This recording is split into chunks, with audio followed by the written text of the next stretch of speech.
Olá, seja bem-vindo ao meu canal. Aqui é o Santos Luís. Chega mais e vamos conversar muito. Tudo começa na pré-adolescência, na famosa puberdade, onde começamos a ver os primeiros pelos, a primeira ejaculação, a primeira menstruação, onde começa a segregação grupal de fato, meninas com meninas, brincando coisas de meninas e meninos com meninos brincando coisas de meninos de uma forma um tanto quanto consciente. Agora, eu, como já podem imaginar, automaticamente, espontaneamente, naturalmente e até instintivamente ia para o lado das meninas. Eu só tinha conversa com meninas e eu só brincava com meninas, coisas de meninas. E essa fase, como é uma fase de descobrimentos e de validação da educação sexual que é disseminada, eu acreditei que pudesse me apaixonar por uma menina, casar e ter filhos. Eu até namorei com uma menina e já pensei em pedir umas poucas meninas em namoro. Mas sabe aquela coisa que você só faz porque os outros também fazem e fazes sem ter um mínimo entendimento da coisa? Era eu. Fazia só por fazer. Tentava me entrosar emocionalmente com as meninas só porque todo o resto também fazia assim. Algumas das coisas que aconteciam com as meninas também acontecia comigo em relação aos rapazes. E uma das coisas era o medo. Não aquele medo mórbido, mas aquele medinho de ficar perto de um rapaz, aquele medinho de ficar a conversar sobre o que quer que seja por um longo período com um rapaz, e mais ainda aquele medo de se aliar aos rapazes para brincar, sem contar que desde a infância as brincadeiras dos meninos nunca me identificaram, e sem contar ainda que eu achava aquelas brincadeiras muito sem graça. Mas quando houvesse algum perigo, eu esperava que algum rapaz fosse me proteger. E eu entendia o que estava acontecendo de forma alguma, mas estava lá eu, vivendo um dia de cada vez, acreditando que de tal forma espontânea como ocorre de meninas para meninos, também acontecia comigo, de menino para menino. E eu não via nenhum mal nisso. Uma outra característica que é típica do comportamento feminino, que eu também descobri ter na pré-adolescência e adolescência, era o fato de a estrutura física e a região genital, não é? Masculina neste caso, me chamar muita atenção, mas muita atenção mesmo, que dai-me a santa paciência. E não era uma atenção comum, normal, como quem diz, não é? Era uma atenção, digamos que apaixonada e um tanto quanto ofegante, ok? E nessa fase da puberdade vem junto a atração física, aquele esticão que tu sentes quando olhas para aquela menina ou aquele menino que tem aquelas características que tu achas ideais, e o teu corpo responde com aquela excitação, com aquela vontade de beijar, de abraçar, de chegar perto, de ficar mais. E eu sinceramente esperava que isso acontecesse comigo em relação às meninas. Ei, vamos lá, Santos. Está aí uma bela menina. Apaixone-se. Sinta alguma coisa. Sinta aquela coisa. E pura e simplesmente não acontecia nada. E aí eu cheguei a me questionar. por que é que os rapazes falam com tanto entusiasmo das meninas e dos seus corpos? Porque eu, pura e simplesmente, não entendia. Daí eu julguei que o interesse afetivo e sexual dos meninos em relação às meninas não fosse lá grande coisa. Eu achava simplesmente que os meninos é que eram exagerados.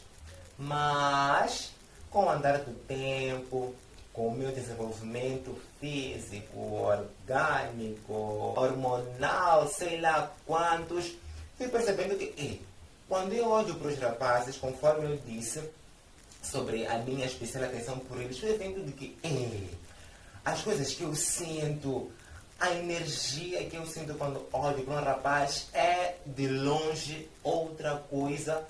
E prontos. E lá em casa, naqueles programas em que estavam lá os Ricardões, eis que eu não perdia uma programação sequer, ok? E não estavam lá aquelas meninas bonitas, com corpos muito lindos, só de biquíni.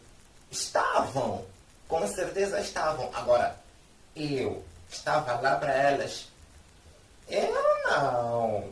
E era algo como se fosse a vez de uma delas atuar, eu gritava: sai já daí! Eu quero ver coisas mais interessantes, menina. Sai já daí. E pronto, estava lá eu percebendo que gostava de homem e não de mulher, tal como eu mesmo esperava. Entretanto, não tive problemas em aceitar essa realidade, porque eu não encontrei nenhum fator que propositadamente me fizesse deixar de ser o homem sexual socialmente construído para ser aquele menino cheio de tendências femininas. Ou seja, é algo que ocorreu de tal forma espontânea e que eu acredito na sua naturalidade. Agora, o problema começa quando vem à mente o lado religioso das coisas. E eu fiz um vídeo aqui no canal falando em religião, onde faço um pequeno rebate ao que os nossos irmãos fazem em relação à Sagrada Escritura para estigmatizar os homossexuais. Então veja o vídeo, o link está aqui na descrição deste vídeo. O vídeo vai te animar um bocadinho, vai te pôr um pouco a refletir um bocadinho sobre a nossa interpretação crua da Sagrada Escritura. Falando da crise que eu tive, ocorreu que eu cheguei a me perguntar: para que é que serve a religião? Para condenar os homens ou para pregar o amor de Deus, que teve a sua maior expressão quando Ele deu o seu Filho Jesus para morrer por nós naquela cruz? Nessa fase eu sofri muito mesmo. Em muito pouco tempo, mas foi o suficiente para eu ver de que neste mundo há muito que se viver. O que aconteceu foi que eu deparei-me com a minha homossexualidade e com a imagem má de Deus que é constantemente pregada. Daí eu acreditei que a minha vida fosse tornar-se um inferno de todas as formas possíveis. Entretanto, e graças a Deus, a vida, os amigos, o amor de Deus provaram-se ser muito maiores do que qualquer limitação que a minha sexualidade poderia criar caso eu deixasse. Foi a partir daí que o conceito de misericórdia e bênção de Deus em minha vida ganharam uma outra definição. Olha, eu acreditei que os meus amigos se afastariam de mim. Eu acreditei que os meus pais, ao verem o meu comportamento afeminado, fossem me expulsar de casa ou poderiam me reprimir. Eu acreditei que não fosse digno de pedir nada a Deus, muito menos de receber. Mas eu me lembro que algum dia eu pedi misericórdia a Ele e Ele me deu. eu acreditei que até mesmo na igreja eu não poderia ter nenhum enquadramento e que ninguém da igreja haveria de querer estar perto de mim.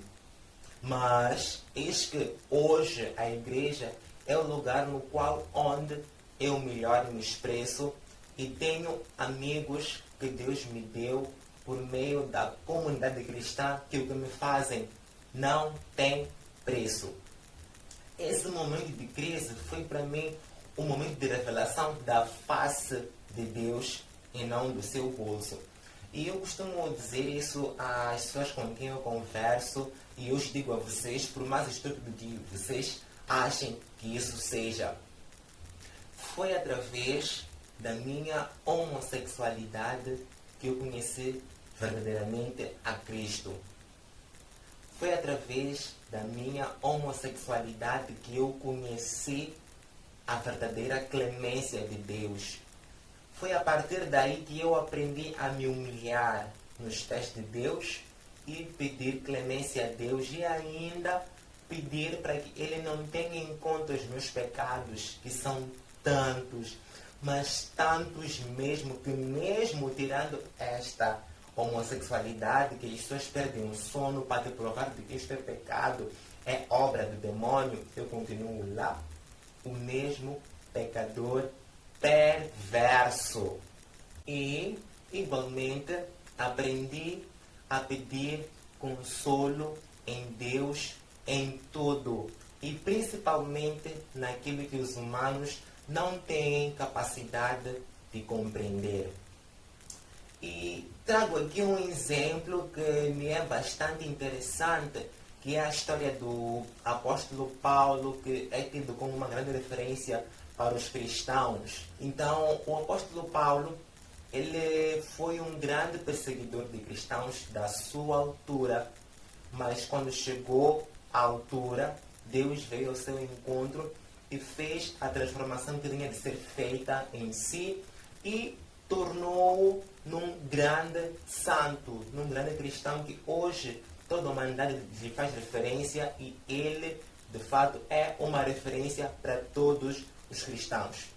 E eu me lembro que, enquanto criança, fiz parte de um festival de canto coral no qual falávamos ou cantávamos sobre a vida do apóstolo Paulo e cantávamos: São Paulo tornou-se um grande cristão, de pecador a pregador. Para com isto dizer que não foi a condição anterior dele que o impediu de ser usado por Deus. Mas, se hoje acontecesse algo idêntico com o homossexual, independentemente da sua conversão ou não, nós seres humanos, o que nós teríamos? Mas como é que Deus é capaz de dar todo aquele poder àquele gay, enquanto eu que leio a Bíblia todos os dias estou aqui? Não é ser humano. Mas não digo. A história de Paulo fala por mim. E eu, em particular, graças a Deus, não estou aqui para discutir a pecaminosidade do ser homossexual. Não compete a mim fazer isso. Mas o que eu sei e o que eu quero deixar ficar é que, se algum dia Deus quiser tirar esta homossexualidade de mim, que eu não vejo nenhum mal nela, Ele vai o fazer. E enquanto isso não acontecer, eu vou lutar diariamente para me emendar com Ele e brilhar o máximo que eu puder por Ele, sendo bichinha. E se não acontecer, está tudo bem. Eu vou continuar lutando diariamente para me emendar com Ele e brilhar o máximo que eu puder por Ele, sendo bichinha. Eu me amo assim e me quero assim. Simplesmente não vivo sem mim. Eu amo a Deus, eu sei que Ele me ama também e isso só me basta. No vídeo passado, eu falei sobre a necessidade de pararmos de interpretar personagens. É uma coisa que não tem preço e que só traz benefícios a ti e as pessoas que estão ao teu redor e que te querem bem.